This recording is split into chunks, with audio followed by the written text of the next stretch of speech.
राज्यभरात मतदान सुरू। मतदान केंद्रावर रांगा। प्रमुख राजकीय नेते आणि उमेदवारांनी मतदानाचा हक्क बजावला।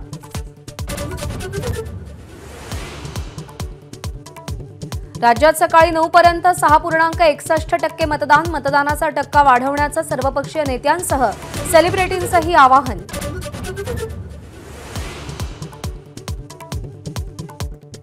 माहीममधील शिवसेनेचे सदा सरवणकर आणि मनसेचे अमित ठाकरे यांचे एकमेकांना हस्तांदोलन।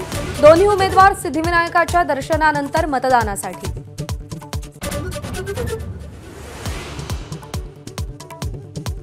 सर्वसामान्यांसह सेलिब्रिटी मतदानाच्या रांगेत। लातूरमध्ये रितेश आणि जेनेलियाचं मतदान। पुण्यामध्ये सुबोध भावे आणि सोनाली कुलकर्णीनं बजावला मतदानाचा हक्क। सचिन तेंडुलकर, सुनील शेट्टी, अक्षय कुमार, राजकुमार राव, फरहान अख्तरचंही मतदान।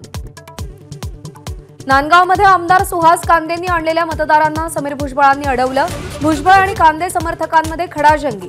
दोन्ही गटाची समजूत काढण्याचे प्रयत्न। निवडणूक आयोगाचं पथक दाखल। कन्नड तालुक्यातील रामनगरमध्ये 3 तास उलटूनही मतदानाला सुरुवात नाही। स्मशानभूमीच्या प्रलंबित मागणीसाठी 1500 गावकऱ्यांचा मतदानावर बहिष्कार। एबीपी माझा, उघडा डोळे बघा नीट।